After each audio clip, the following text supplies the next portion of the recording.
Hi everyone, Holly from Safer Kids here.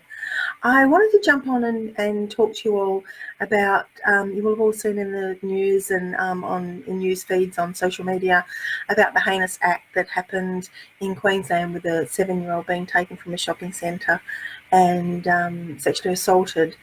And I've been seeing lots of parents talking about their anxiety around that sort of thing and having their children grabbed in shopping centres and things like that. And as horrible as it was, I just wanted to remind people that most abuse actually happens a lot closer to home. Depending on which literature you look at, some people say 4%, some people say 10% of sexual abuse is by a stranger. So I'm just worried that parents will still focus on stranger danger because it's in the media and everybody's talking about it. But I want to talk to you about, having conversations with your children starting from, 3 years of age about nobody's allowed to touch their private parts and things like that. I read some comments by parents saying, I'm having to hold on to my children in the shopping centre and sometimes they run off and things like that.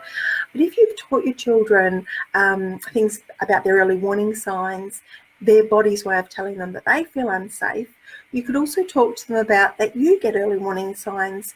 So it's not about frightening children, but just say, oh, mummy's got her early warning signs. She doesn't feel safe. If I can't see you, then I feel unsafe for you. So that's why I want you to stay close by me. I saw another mother talking about bad people. And we're not trying to frighten children. So rather than talking about bad people and stranger danger, because it's not usually strangers, in this case it was, but it's not usually strangers that abuse children. It's people that are known and possibly loved.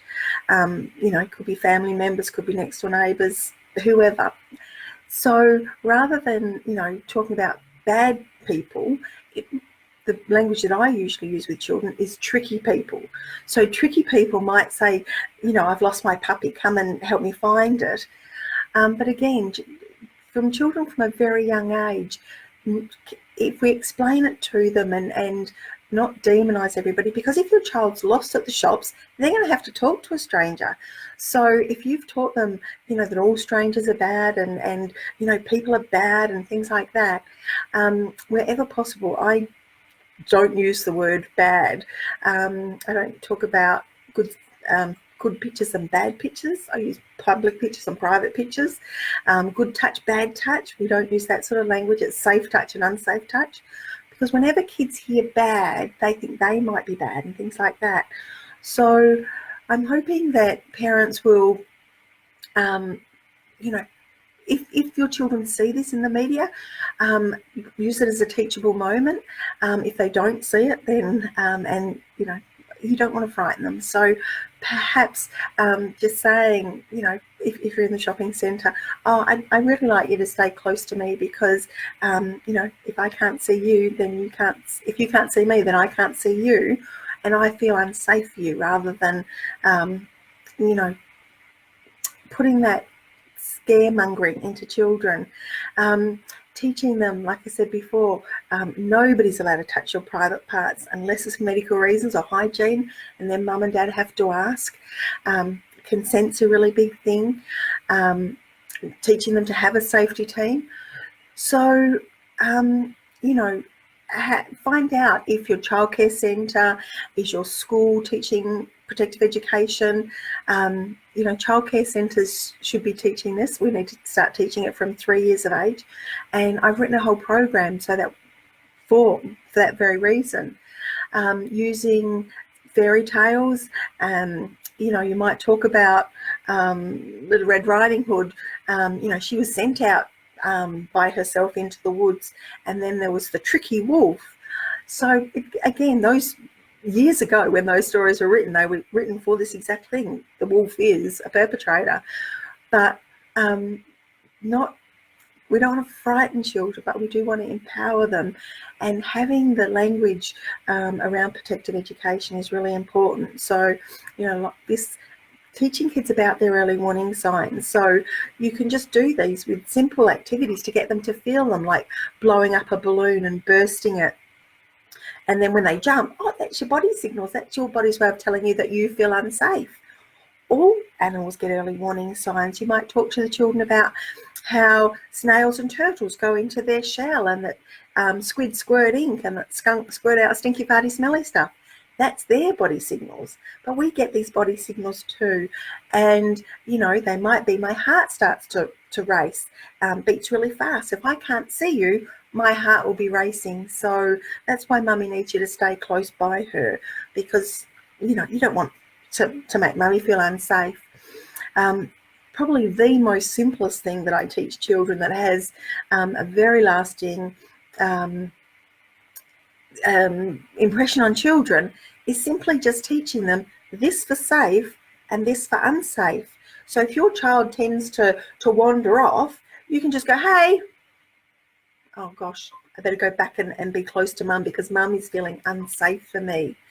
A beautiful mum I know in the Northern Territory was telling me how her child was at a shopping centre, and there happened to be a man who was drunk, came up to her son. So he sort of snuggled in close to his mum, and it's just gone like that. So she's moved him to the other side, and you know, he's only 4 at the time, but you know, she's moved him to the other side, and then the man's wandered off.